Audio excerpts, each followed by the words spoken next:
Contabilidade é uma ciência social que estuda e pratica as funções de orientar, controlar e registrar os atos e fatos contábeis de uma administração. É um sistema de informação e de avaliação. Ela tem como objeto de estudo o patrimônio, que são os bens, os direitos e as obrigações de uma entidade. Os bens são os itens em moeda, que satisfazem as necessidades. Os direitos são os valores a receber de terceiros e obrigações são dívidas junto a terceiros. O campo de aplicação são as aziendas, que é o conjunto da gestão e o patrimônio das empresas com ou sem fins lucrativos, a entidade econômica ou administrativa. Além disso, tem a função administrativa e econômica. A função administrativa é controlar o patrimônio, por meio dos livros principais Razão e Diário. E a função econômica é apurar o resultado líquido ou rédito. A finalidade da contabilidade, FI, fornecer informações e controlar o patrimônio. E as técnicas contábeis são 4. É a escrituração, que registra os fatos contábeis, as demonstrações contábeis, a análise das demonstrações contábeis, que auxilia na tomada de decisão, e a auditoria. E os usuários podem ser internos ou externos. Internos são a administração, acionistas, sócios, e externos são investidores, o governo. Patrimônio. Bens e direitos são os ativos da empresa, é o elemento positivo do patrimônio. E obrigações são os passivos, é o negativo do patrimônio. Os bens se classificam em numerários, que é o dinheiro, que tem maior liquidez. Bens de venda, que é mercadoria, matéria-prima. Bens de renda, que são imóveis de aluguel, ações. E bens de uso, que podem ser tangíveis, que é palpável, é um veículo imóvel, ou intangíveis, como marcas, patentes, software. Os elementos patrimoniais, conforme o CPC 00. Um ativo, que é um recurso presente controlado pela empresa, oriundo de evento passado, que tem o potencial de produzir um efeito econômico benéfico no futuro. Destaca que nem todo direito é um ativo, porque ele pode ser um direito, mas ele não vai trazer um benefício, por exemplo. Sinônimos de ativo, que costuma cair em prova. Patrimônio bruto, capital aplicado, capital investido, aplicações de recursos. Passivo é uma obrigação presente que resulta do evento passado e gera uma obrigação de transferir recursos econômicos. Sinônimos: passivo exigível, capital de terceiro, capital alheio e recursos de terceiros. E por fim, o patrimônio líquido, que é um residual entre o ativo e o passivo. Um sinônimo é o capital próprio, recurso de sócios e acionistas. Bom, tem o capital subscrito, que é aquele que consta no estatuto, que é o prometido pelos sócios, que eles assumem como capital social, menos o capital integralizado, que é o que eles já integralizaram, já passaram à empresa, é igual ao capital a integralizar.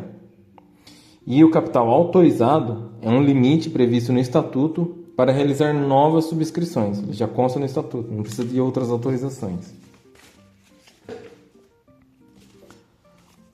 Patrimônio líquido é igual a bens mais direitos menos obrigações. Passivo total é o passivo exigível mais o passivo não exigível. E o capital aplicado, ou ativo, que é igual ao capital total à disposição da empresa, é igual ao capital de terceiros, que é o passivo, mais o capital próprio, que é o patrimônio líquido.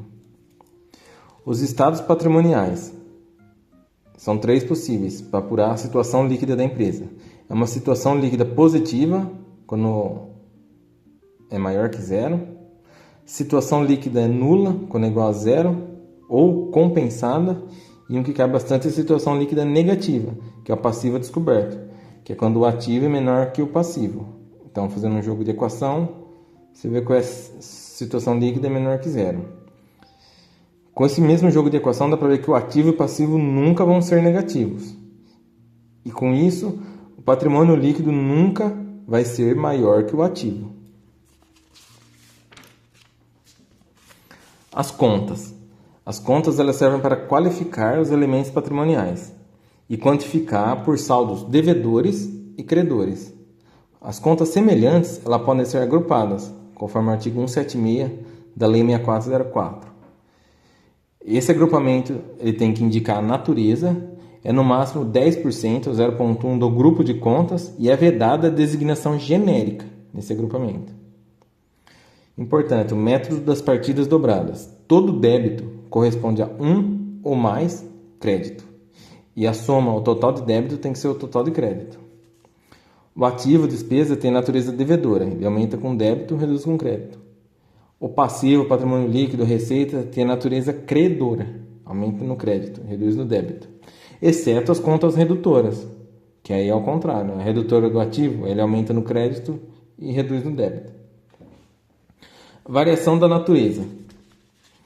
A conta pode ter natureza estável credora, ela vai ser sempre crédito, por exemplo, capital social.